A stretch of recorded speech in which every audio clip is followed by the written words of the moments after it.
एक और अद्भुत बात, हनुमान जी ने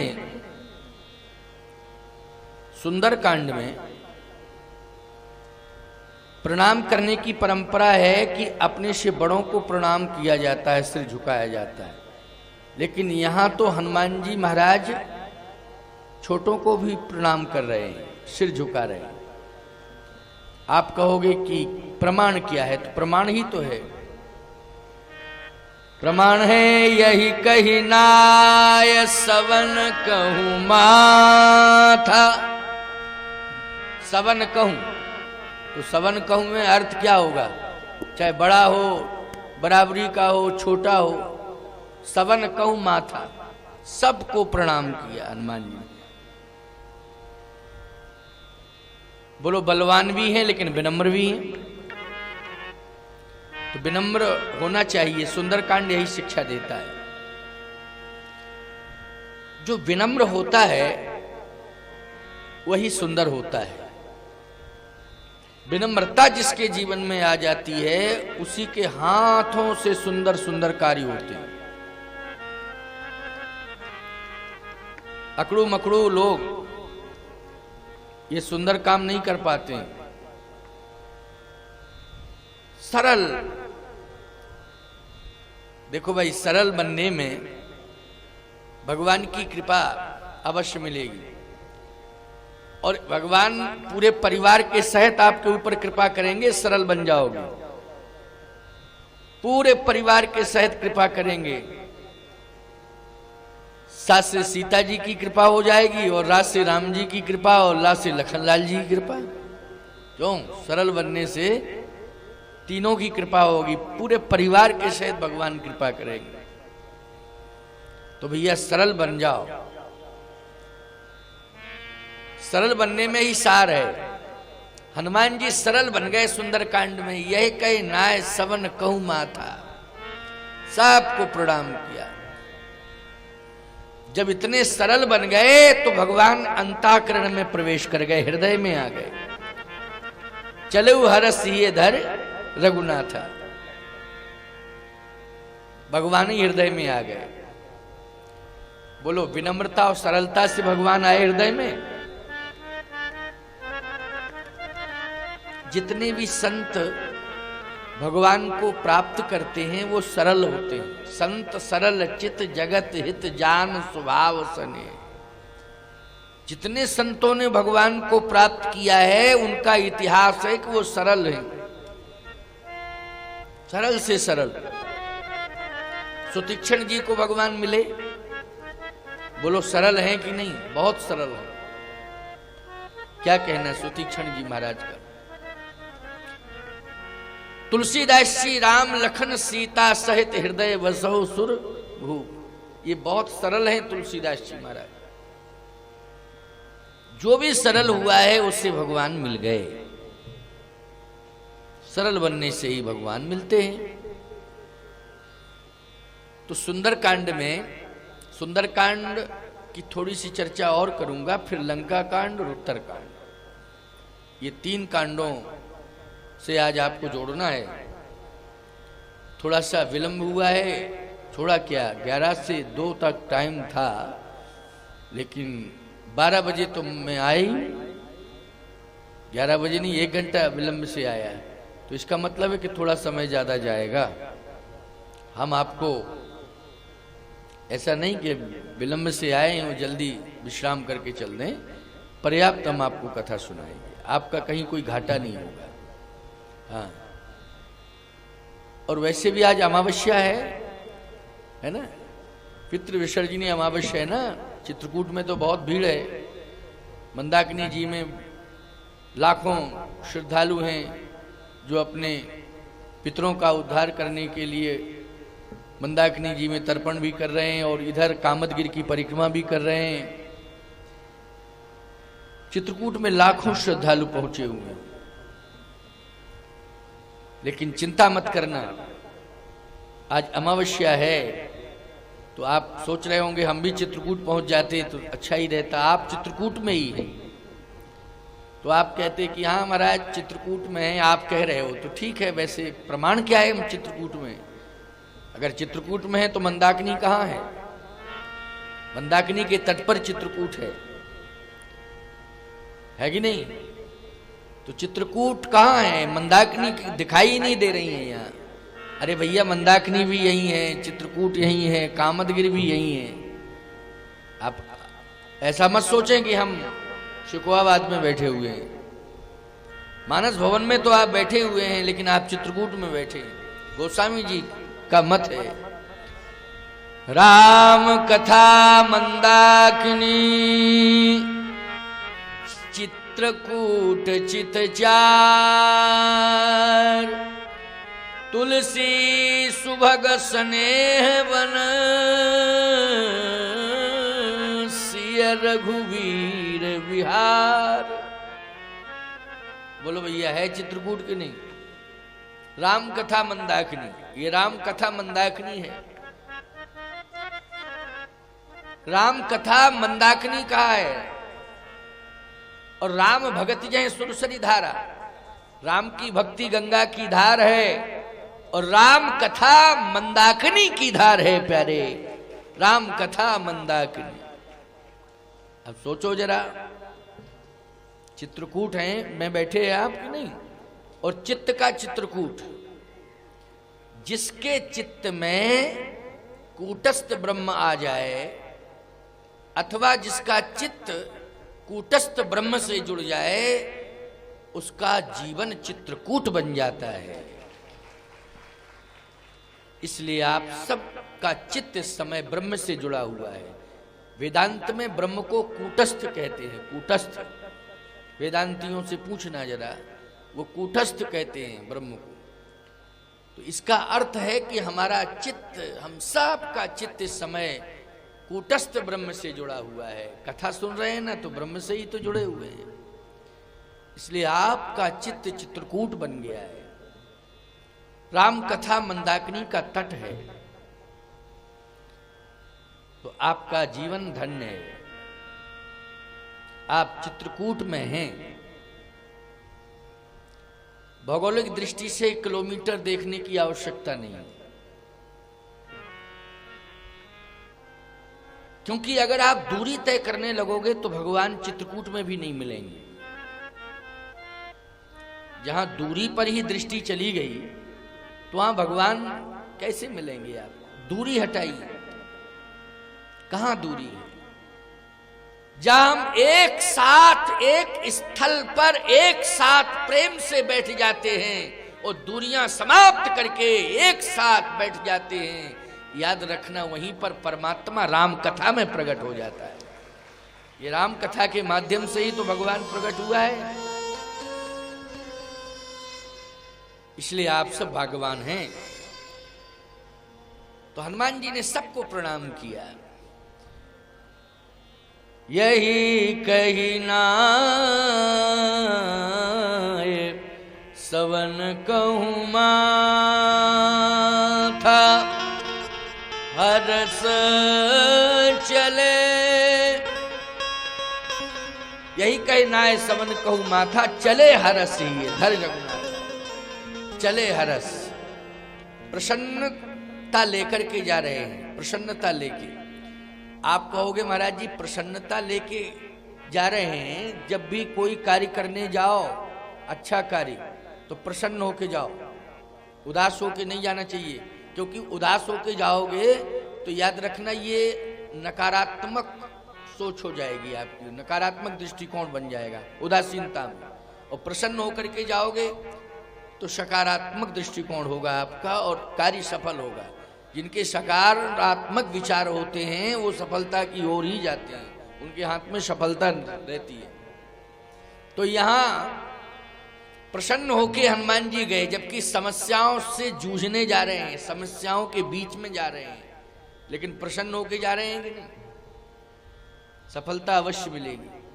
सुंदरकांड यही कहता है कि कोई भी कार्य करने जाओ, कोई भी कार्य का मतलब है हमेशा ये संकल्प लो कि हम अच्छा ही कार्य करेंगे, गलत कार्य तो हम करेंगे नहीं।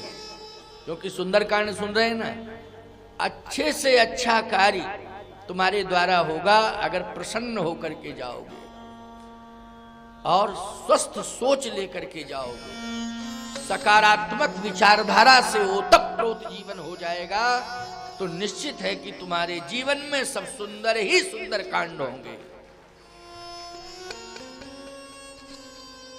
लेकिन एक समस्या आई गई। वो समस्या क्या है? भगवान ने कहा रुको अभी। तो हनुमान जी ने कहा कि हम तो सबको प्रणाम कर लिए हैं और जा रहे थे, आपने रोका क्यों? कहा इसलिए रोका है कि ये कन्फर्म है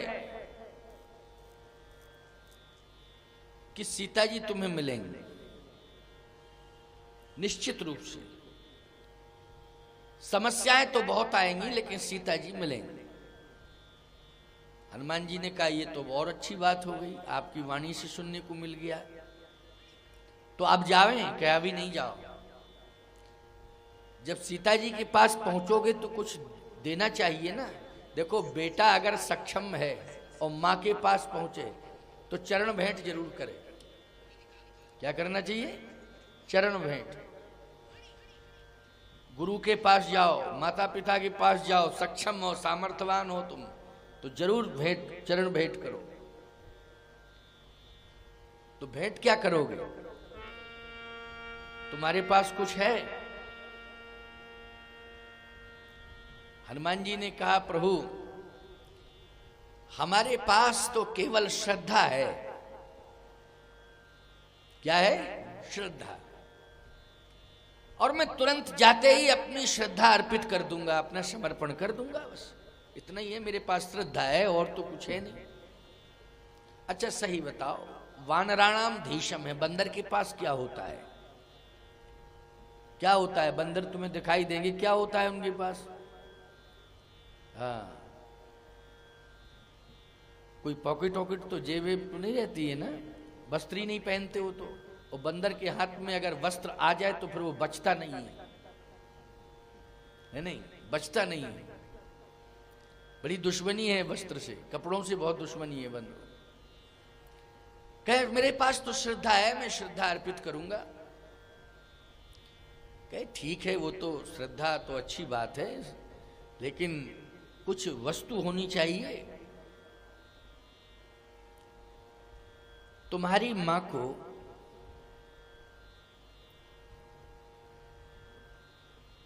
बहुत प्रिय है, बहुत प्रिय है एक वस्तु। हनुमान जी ने कहा वो कौन सी वस्तु है? वो मेरे पास है, उसे तुम ले जाओ, दे देना। माताएं जब संकट में आ जाती हैं तो उस समय संकट से दूर होने के लिए, से आर्थिक संकट ही आ गया, चलो कोई बात नहीं, उदाहरण दे रहा हूं, आर्थिक संकट आ जाए तो ऐसी कंडीशन में मायके का आभूषण सहारा मानती है उसे। मायके के आभूषण, कौन से आभूषण को? मायके के आभूषण को सहारा मानती हैं कि चलो हमारे बाप की चीज रखी तो है? अच्छा, और जो ससुराल से मिला है सोना चांदी आभूषण आदि, उनको दे देती हो कि तुम्हारे बाप का है, ले जाओ अपनी निपटाओ पंचायत। लेकिन अब हमारे बाप का हमारे पास है, ये सहारा है। तो भगवान राम ने कहा यद्यपि ये लोक दृष्टि है, लेकिन चूंकि नरलीला हो रही है इसलिए उदाहरण दे रहा हूं। भगवान राम ने कहा जो भी था अयोध्या का सीता के पास, वो सब अयोध्या में छोड़ दिया, लेकिन जो भी सीता के आभूषण हैं वो सब जनकपुर के हैं। भूषण सकल सुदेश सुहाए, अंग अंग रच सखन बनाए। जो श्रृंगार हुआ था मिथिला में और मिथिला की मिथिलानियों ने किया था श्री किशोरी जी का, वो सुंदर स्वर्ण आभूषण श्री किशोरी जी के पास हैं। लेकिन थे तो, परंतु जब हरण हुआ तो श्री किशोरी जी ने वो आभूषण सुग्रीव को दे दिए। राम राम हा राम पुकारी, हमें देख दीने उपट डारी। तो उसमें वो सब स्वर्ण आभूषण थे ना, वो सब दे दिए। लेकिन उसके पहले, हरण के पहले भगवान राम को एक वस्तु दी थी, एक आभूषण दिया था। वो कहां? गंगा के तट पर। गंगा के तट पर दिया था ना, केवट को देने के लिए। सिय पिय ही की जान निहारी, सिय पिय ही की जान निहारी। मणि मुदिरी मुदित उतारी, मणि मुदिरी मुदित उतारी। मणि मुदिरी मुदित उतारी, मणि मुदिरी मुदित उतारी। मणि मुदिरी मुदित उतारी। बोलो, श्री किशोरी जी ने गंगा के तट पर मुदरी उतार के प्रभु राम को दी थी। कहा ये आप संकोच मत करो, केवट को दे दो केवट को। इससे माताओं शिक्षा मिली कुछ कि मायके के आभूषण भी पति की समस्या का समाधान करते हैं, ससुराल के आभूषण ही नहीं। ये भाव होना चाहिए। ये आभूषण केवल श्रृंगार ही नहीं है, ये आभूषण हमारे परिवार की प्रतिष्ठा भी। जब कभी धन का अभाव हो और वास्तविक प्रतिष्ठा पर आंच आने लगे, तो उस समय फिर जो भी है पास में, वो सम्मान की रक्षा के लिए अर्पित समर्पित कर दो। ये तो बनते रहते हैं, लेकिन प्रतिष्ठा चली जाए तो फिर कैसे आएगी? आभूषण आ जाएंगे। संकोच नहीं करना है, लेकिन गलत काम के लिए मत देना। ये क्या हमें जुआ खेलना है, लाओ, ना ना ना। उस समय पति जो है पतन की ओर जा रहा है, उसको बचाओ, उसे प्रोत्साहित मत करो। क्यों भाई? जुआ के लिए पति मांगे आभूषण, दे दो तो प्रोत्साहन मिल जाएगा कि नहीं? तो गलत कार्य के लिए प्रोत्साहित नहीं करना चाहिए। पत्नी का धर्म कहता है, धर्म पत्नी का, कि पति को धर्म में लगावे और पतन से बचावे, वही धर्म पत्नी। धर्म क्रम में लगाओ, पतन से बचाओ, रोको। उस समय नहीं, ना हम देंगे, ना हम जुआ के फड़ पे जाने देंगे। विरोध करना चाहिए, क्योंकि तुम धर्म पत्नी हो। तो श्री किशोरी जी ने तुरंत मुद्री, बड़ी कीमती मुद्री थी, वो केवट को उतार के दे, राम जी को उतार के दे दी। राम जी ने केवट को दी तो केवट ने ली नहीं। कहू कृपाल ले उतराई, केवट चरण गए अकुलाई, मुद्री ली नहीं। कहा हमें नहीं चाहिए प्रभु। तो वो मुद्री किसके पास रही? क्या भगवान ने वो मुद्री सीता जी को दी? नहीं, रामायण जी के पास रही। और जब राम जी के पास रही तो आज वही मुद्री तो हनुमान जी को दे रहे हैं राम, कि ये अति प्रिय है सीता को, इसलिए ले जाओ और दे देना। ये सहारा बनेगी। क्या बनेगी? सहारा। और एक बात बताएं भैया, ये मुद्री देखने में लग रही है सोने की है, देखने में लग रही है इसमें मणियां जड़ी हुई हैं, लेकिन ये मुद्री की विशेषता है कि मनोकामनाओं को पूरा करती है। ये मुद्री चित्र रूपा मुद्री, ये मनोकामनाओं को पूरा करने वाली मुद्री है। तो इसका मतलब है कि सीता जो भी कामना करेंगी लंका में, तो रावण की वस्तु की आवश्यकता नहीं पड़ेगी। ये मुद्री ही सीता की हर वस्तु की पूर्ति करती रहेगी, हर कामना की पूर्ति करती रहेगी। इसलिए जाओ, ये मुद्री सीता को दे। ये मुद्री अगर मायके के लोग संकट में बेटी की मदद करते रहें तो ये तो अच्छी बात है। क्यों? अच्छा संदेश है कि नहीं? वो करते ही है। जब कोई आपत्ति विपत्ति आ जाती, क्योंकि अयोध्या से कोई मदद मिल नहीं सकती थी, प्रतिबंधित व्यवस्था है अयोध्या की। है सब कुछ अयोध्या में, लेकिन प्रतिबंध लगा हुआ है, इसलिए अयोध्या से कोई व्यवस्था नहीं ली जा सकती थी। लेकिन मायके में प्रतिबंध नहीं है। परंतु श्री किशोरी जी ने तो न मायके से कोई याचना की और न किसी से कोई याचना की। भगवान राम कहते हैं लेकिन ये मुद्री हर इच्छा की पूर्ति करेगी। हनुमान जाओ ये मुद्री दे देना तो तुम्हारी तरफ से भेंट भी हो जाएगी और जानकी की हर कामना की पूर्ति ये करेगी। जाओ ले जाओ। इसका मतलब ये है कि ये मुद्री भी सुंदर है। इसके पहले सुंदर ठीक नहीं थी, कोई वर्णन नहीं, लेकिन सुंदर कांड में ये सुंदर जरूर हो गई। सुंदर कांड में सुंदर जरूर हो गई। आप कहोगे तब देखी मुद्रिका मनोहर। अच्छा, मनोहर सुंदर होती है कि नहीं होती? मन को हरण करने वाली वस्तु सुंदर ही तो होती है। तब देखी मुद्रिका मनोहर, तो सुंदर कांड में यह मुद्री सुंदर है। दूसरी बात यह है कि एक सुंदर मर्यादा का पाठ हनुमान जी को पढ़ाया गया भगवान राम के द्वारा। संकेत बड़ा सुंदर है। क्या कि मुद्री ले जाओ, सीता जी को मुद्री दे देना, यहां तक तो ठीक है। लेकिन भगवान ने कहा केवल मुद्री ही नहीं, बहु प्रकार सीता समझाए, कह बल बिरह बेग तुम आयु। सीता को बहुत प्रकार से समझा देना और मेरे बल का वर्णन करना, बल और विरह दोनों का वर्णन करना, समझाना भी और मेरे बल और विरह का वर्णन भी करना। यहां भ्रम है, संदेह है, तमाम प्रकार की शंकाएं उठती हैं। क्या कि हनुमान जी पुत्र की भूमिका में हैं और भगवान राम पिता की भूमिका में हैं, जा रहे हैं माता के पास। तो मुद्री लेके जाना और मुद्री भेंट कर देना ये तो ठीक है।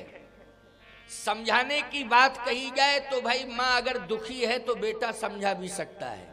क्यों समझा सकता कि माता जी चिंता करने की जरूरत नहीं है, दुखी मत हो, तू अकेली अपने को क्यों मान रही है, मैं तेरा बेटा खड़ा हूं, सब कुछ तेरे लिए, सब कुछ करने को तैयार हूं। बोलो समझा सकता है कि नहीं? दुखी मां को बेटा समझा सकता है, यहां तक तो ठीक है। बहु प्रकार सीता समझाए, लेकिन कह बल विरह, बल और विरह का वर्णन। क्या पिता के बल और विरह का वर्णन पुत्र मां से कर सकता है? अब जरा इस पर थोड़ा विचार करना है।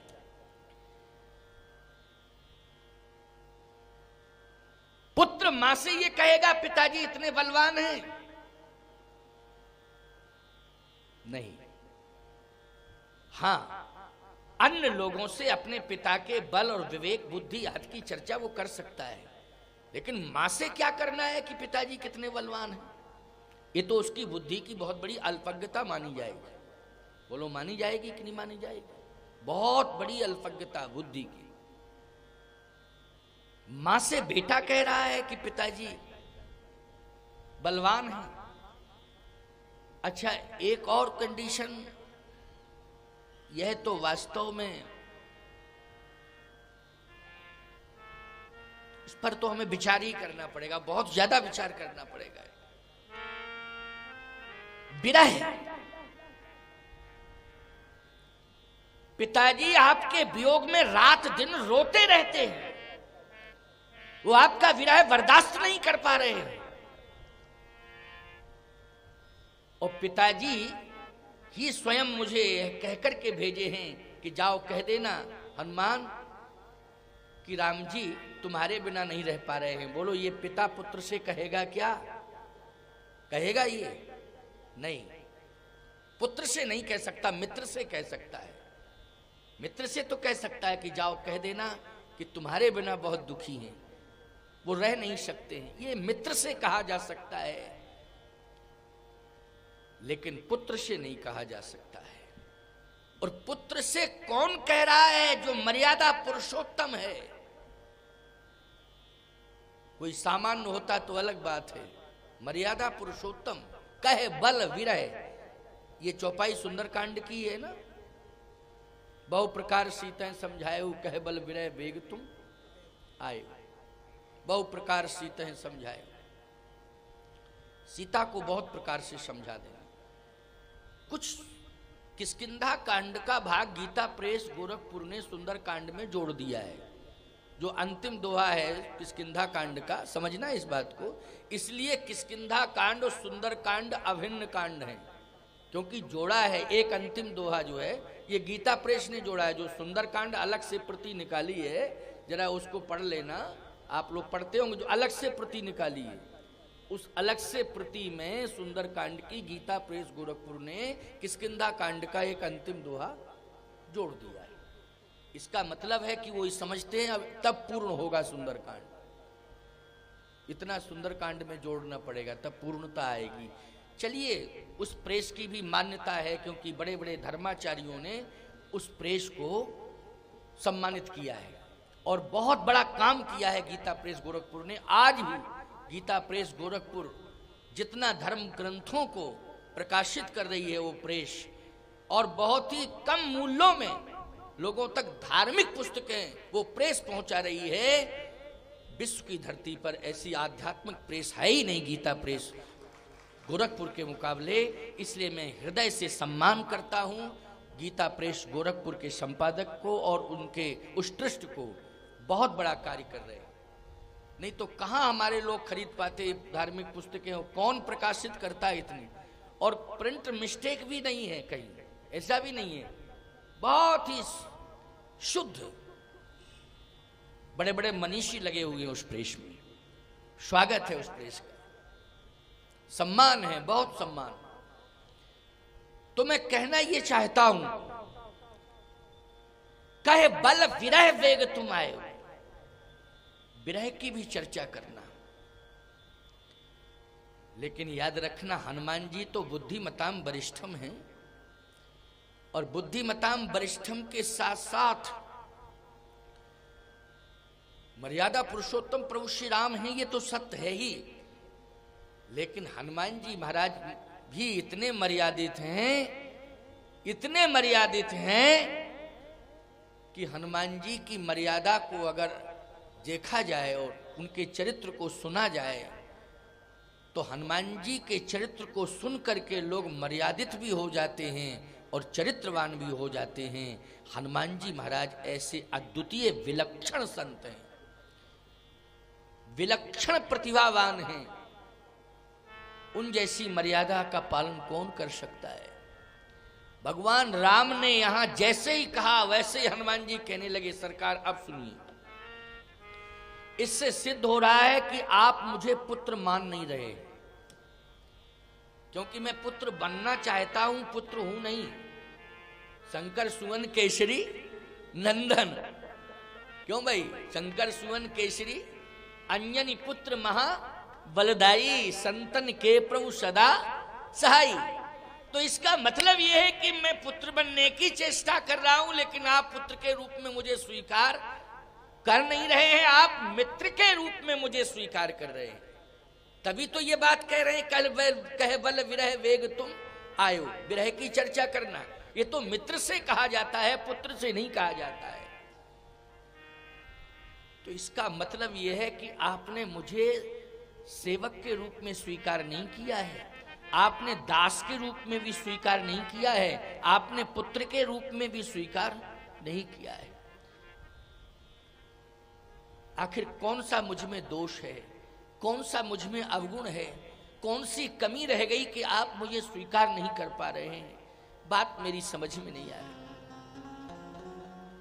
भगवान राम ने कहा, हनुमान ऐसी बात नहीं है, मैं जो कह रहा हूं उसको तुम सुन रहे हो। हनुमान जी ने कहा, सुन रहा हूं, तो कहे क्यों नहीं सकते हो? इसलिए नहीं क्योंकि मैं पुत्र हूं, कैसे कहूंगा, पुत्र नहीं कह सकता है। ये विरह वाली बात। तो भगवान राम ने कहा, फिर इसके लिए करना क्या चाहिए, बोलो। हनुमान जी ने कहा, इसके लिए आपको ये करना चाहिए कि मेरे साथ चलना चाहिए। तो ये डायरेक्ट प्रसारण आपके द्वारा हो जाए। वही भाई, पुत्र ये तो कर सकता है कि कोई अंतर वेदना है पिता की, और कोई व्यक्ति अपनी पत्नी को अपनी अंतर वेदना सुनाना चाहता है लेकिन पहुंचने में सक्षम नहीं है, पुत्र ले जाने में सक्षम है, तो पुत्र लेके तो जा सकता है लेकिन कह नहीं सकता है। और लेके जाएगा तो स्वयं डायरेक्ट बात हो जाए, क्या दिक्कत की बात है, कोई परेशानी नहीं। तो मैं लेके जा सकता हूं आपको, आप चलिए और आप डायरेक्ट जो है वर्णन करिए, डायरेक्ट।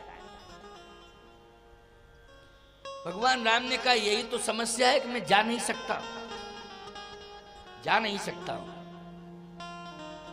क्यों नहीं जा सकते हैं आप?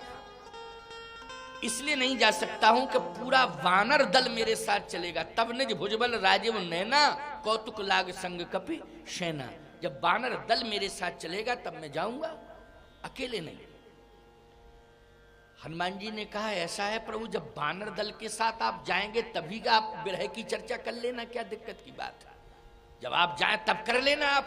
ये जरूरी है कि अभी हम जाएंगे और पता लाके आपको दे देंगे, अथवा आप कहें तो मैं साथ में माता जी को लाऊं, साथ में लेता आऊंगा।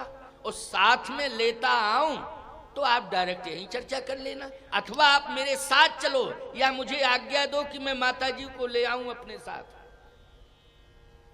आप आदेश तो करिए, मैं तो साथ लेके चला आऊंगा। भगवान ने कहा नहीं,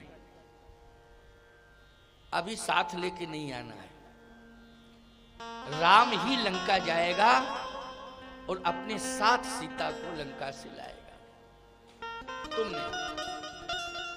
तो हनुमान जी बोले तो आप जब जाएंगे तभी आप चर्चा करना विरह की। ये विरह की चर्चा मैं नहीं कर पाऊंगा, क्योंकि मैं तो ये मानता ही हूं कि मैं आपका पुत्र हूं, और पुत्र हूं तो इस मर्यादा को मैं कैसे छोड़ दूं।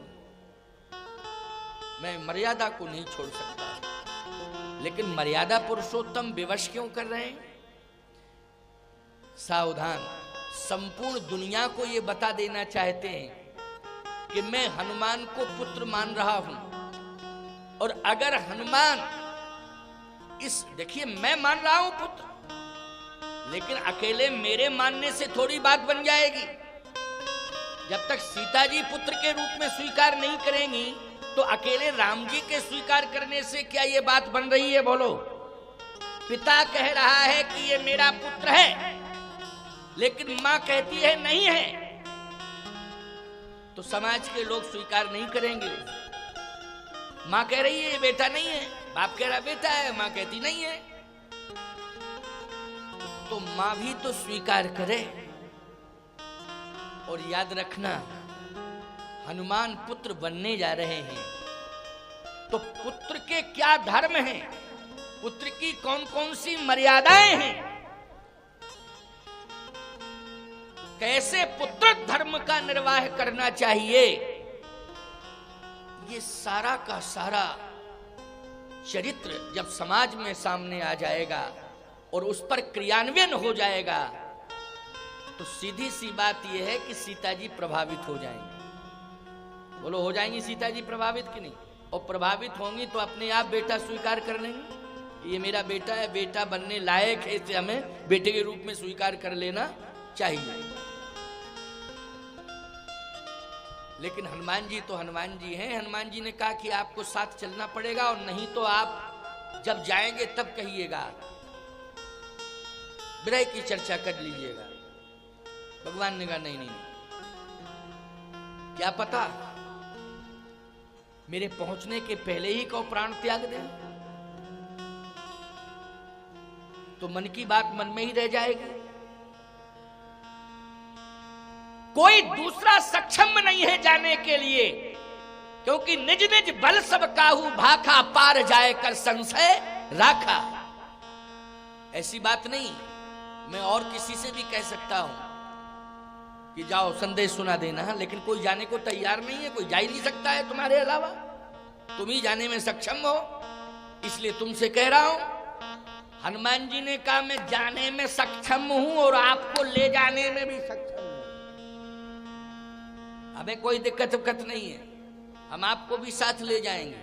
भगवान बोले हमें साथ जाना नहीं है, लेकिन ये विरह की चर्चा तुम्हें करनी है। हनुमान जी ने कहा तो एक निवेदन सुन लीजिए मेरा, अगर आप स्वामी हैं मेरे, मैं आपका सेवक हूं, मैं तो स्वामी मान रहा हूं आपको, आप सेवक मान रहे हैं या नहीं मान रहे हैं मुझे, लेकिन मैं मानता हूं कि मैं सेवक हूं, मैं सेवक हूं। सेवक का स्वामी पर अधिकार होता है, भक्त का भगवान पर अधिकार होता है। बोलो, अगर भगवान को बस में किया है तो भक्तों ने किया है। बोलो, किसने किया है? भक्तों ने भगवान को बस में किया है। यहां सुमेर पवन सुत पावन नामू, अपने बस करी राखे राम। यहां हनुमान जी ने भी राम जी को अपने बस में कर लिया। कहे अगर आपको विरह वाली बात कहलवानी है तो फिर आपको हम साथ ले ही जाएंगे। कहे हमारी इच्छा नहीं, हम नहीं जाएंगे। हनुमान जी बोले राजी राजी नहीं बेराजी, क्या दिक्कत है, हम तो ले जाएंगे। अच्छा कैसे ले जाओगे? कहे सरकार विरह एक बीमारी है। अच्छा विरह एक बीमारी होती है कि नहीं होती? जल्दी बोलो है। और जब बाप बीमार हो जाए और इलाज के लिए अस्पताल ना जाए तो बेटा जबरदस्ती ले जाए। नहीं है एक शाम तो ले जाएंगे, जब बीमार हो तो बीमारी दूर करेंगे। क्यों भाई? बेटा जबरदस्ती ले जाता है कि नहीं ले जाता है? अधिकार है उसका, इसमें समाज के लोग कुछ नहीं कह सकते हैं। क्या अधिकार है समाज के लोगों को रोकने टोकने का है? इसलिए राजी राजी नहीं बेराजी, हम आपको ले ही जाएंगे। गोस्वामी जी कहते ही अच्छा बेटा बाप को ले तो जाए जबरदस्ती, लेकिन बल का प्रदर्शन न करे, विनम्रता का प्रदर्शन करते करते ले जाए। बोलो भैया, बलपूर्वक नहीं, विनम्रता के साथ कि नहीं नहीं नहीं पिताजी हम पैर पड़ रहे हैं और चलना पड़ेगा। और विनम्रता मतलब ये नहीं कि आंख निकाले वो ये करे वो, ना ना, विनम्रता। ऐसे ही हनुमान जी ने यही कही नाय सवन कहूँ माथा, हरस चले ही ये धर रघु नाथा। भगवान को हृदय में रख लिया विनम्रता पूर्वक। बार बार रघुवीर संवारी, तर के उपवन तन बल भारी। बार बार संभाल रहे हैं प्रभु राम को, बार बार। क्यों भैया? चाहे संत हो चाहे भक्त हो, अगर परमात्मा को बार बार संभाले, ईमानदारी से बताओ उसकी जिंदगी सुंदर होगी कि नहीं होगी? जो परमात्मा को बार बार संभाले उसकी जिंदगी कैसी होगी? सुंदर जिंदगी होगी। और जिन हाथों से भक्त व्यक्ति संत परमात्मा को संभालता है, उसके हाथों से सदा सुंदर कांड होते रहते हैं। यही सुंदर कांड की विशेषता है। इसलिए सुंदर कांड हनुमान जी के द्वारा हुआ है कि नहीं? क्योंकि बार बार रघुवीर संहारी, तर के उपवन तनय बल भारी। एक और बढ़िया बात सुनने को मिल रही है इसमें, क्योंकि थोड़ी सी चर्चा और करके प्रसंग को फिर आगे लंका कांड में भी थोड़ा जाना पड़ेगा ना, फिर उत्तर कांड में जाना पड़ेगा, समय फिर पूरा ही हो जाएगा। थोड़ी थोड़ी चर्चा करते रहेंगे और आपकी संख्या भी पर्याप्त हो रही है। थोड़ा लोग धीरे धीरे आ रहे हैं, विलंब से आ पा रहे हैं, क्योंकि आज अमावस्या है ना, इसके कारण जो है लोग थोड़ा अपने नियमों को पूरा करके फिर आ रहे हैं।